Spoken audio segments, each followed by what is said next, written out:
ప్రపంచంలో మోసపోయే వాళ్ళు ఉన్నంత వరకు మోసం చేసే వాళ్ళు ఉంటారు.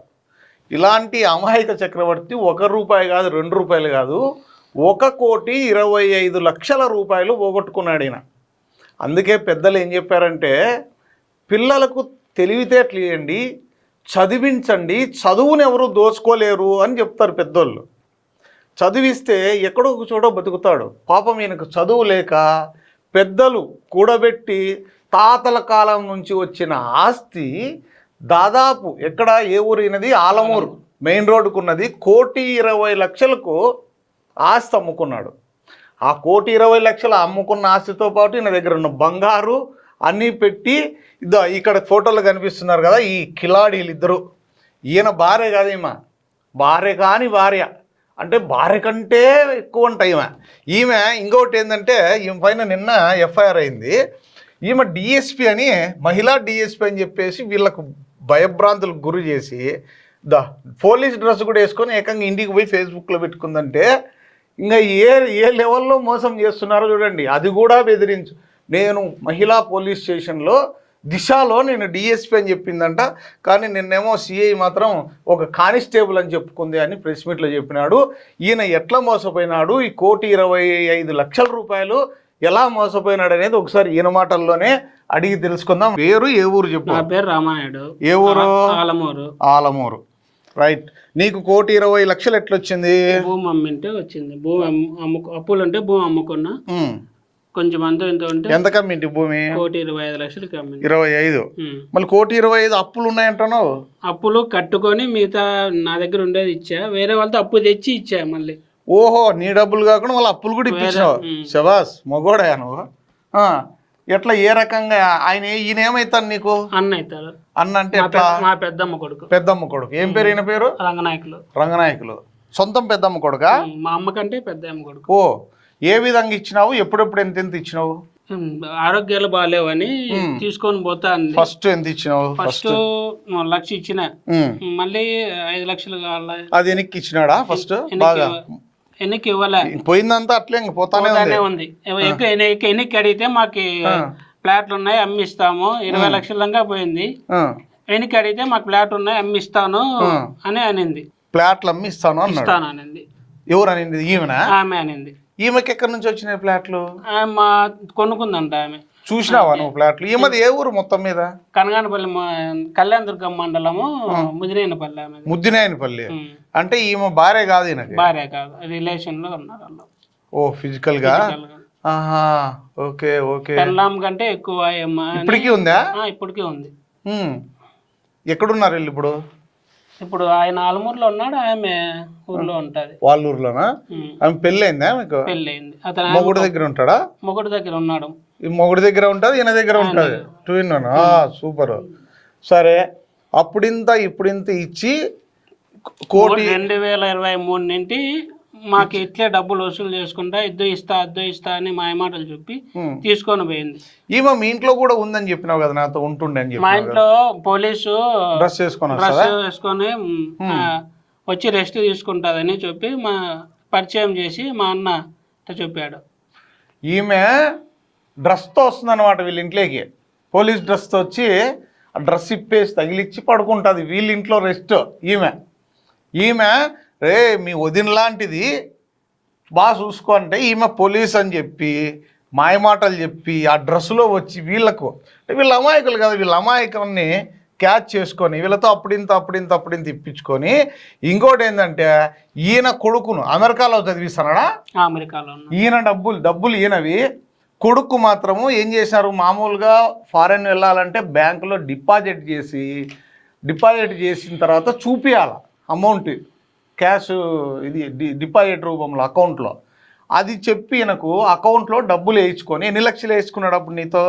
30 లక్షలు వేయించుకున్నాడు. చూపిస్తాను రా, అమెరికాకి పోతాడు, మళ్ళీ కొద్ది రోజుల తర్వాత డ్రా చేద్దాము, నీకు ఇస్తానని అప్పుడు మాయమాటలు చెప్పు. ఇట్లా మళ్ళీ పూజలు మాకేదో గండాలు ఉన్నాయని మా మాదిరి మాట్లాడి, బాబునోళ్ళ మాదిరి ఇట్లా 30 లక్షలు వసూలు చేసింది.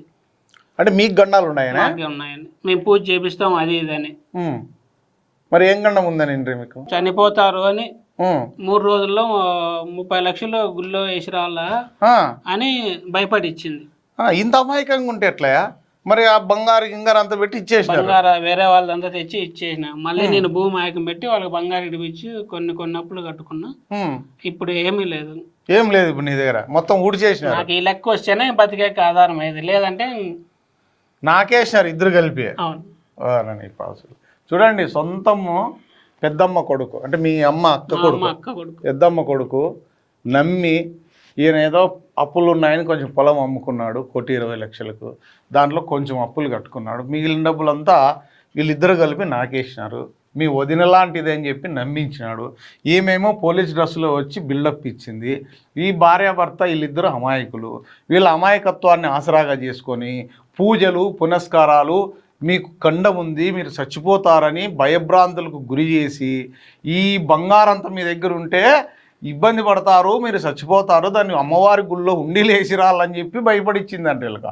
అట్లా 30 తులాలు తీసుకుపోయి వేరే వాళ్ళ బంగారు తీసుకొచ్చి ఇంకా ఉన్న ఆస్తి ఇంకా కొంత ఉంటే దాన్ని ఆయకం పెట్టి అప్పుడింత ఇచ్చి లాస్ట్కి వీళ్ళ డబ్బులన్నీ పోయి వీళ్ళు ప్రస్తుతానికి అప్పుల పాలైపోయి ఇంకా మధ్యలో ఏంటంటే బంధువులను కానీ స్నేహితులను కానీ ఎవరిని కూడా రాకోకుండా ఒక ప్రీ ప్లానెడ్గా భార్యాభర్తను నిర్బంధించినంత పని చేశారు. నిర్బంధించడం అంటే మాయమాటలు చెప్పడం, అంటే ఇంకెవరిని కలవనీయకుండా. ఈమె డామినేట్ అనమాట, ఈమె పోలీసు కదా, భయం. పోలీసులు అంటే మామూలుగా ఎట్టుంటుంది, ఆ విధంగా ఈ డ్రెస్ చేసుకొని మోసం చేసి డబ్బులన్నీ ఎగ్గొట్టిన ఈ కిలాడిని ఏం చేద్దాం ప్రజలారా? చూడండి, పోలీస్ డ్రెస్లో. ఆహా, వీళ్ళకి తెలియదు కదా, చదువుకోలే, అమాయకులు. కాబట్టి ఖచ్చితంగా ఇది ఎస్పీ గారు సీరియస్గా తీసుకొని ప్రభుత్వం దృష్టికి కూడా ఈ వీడియో షేర్ చేసి ఇలాంటి రామానాయుడు లాంటి అమాయకులు బలి కాకుండా, ఇలాంటి వాళ్ళు మోసం చేస్తున్నంత వరకు ఇలాంటి వాళ్ళు మోసపోతూనే ఉంటారు. కావున వీళ్ళని మాత్రం ఖచ్చితంగా ఎక్కడున్నా వదిలే ప్రసక్తి లేదు. 39 టీవీ డెఫినెట్గా దీనిపైన ఈయన పాపం అన్యాయం అయిపోయినాడు, ఈయనకు ఖచ్చితంగా న్యాయం జరిగేటట్లు మేము కూడా ప్రయత్నం చేస్తాం. ఇంకేం చెప్పు. పంచాయతీలు జరుగుతున్నాయి, సంవత్సరం 8 నెలలే పంచాయతీలు జరగవచ్చు. సీఏ దగ్గరికి పోతే కేసు కట్టమంటే కేసు కట్టడు, పిలిపిడు. ముందు శేఖర్ సార్ ఆయన వెళ్ళిపోయినాడు. వేరే బయట పంచాయతీలు జరిగినాయి, అవి ఏమి జరగలే. ఏమంటున్నారు?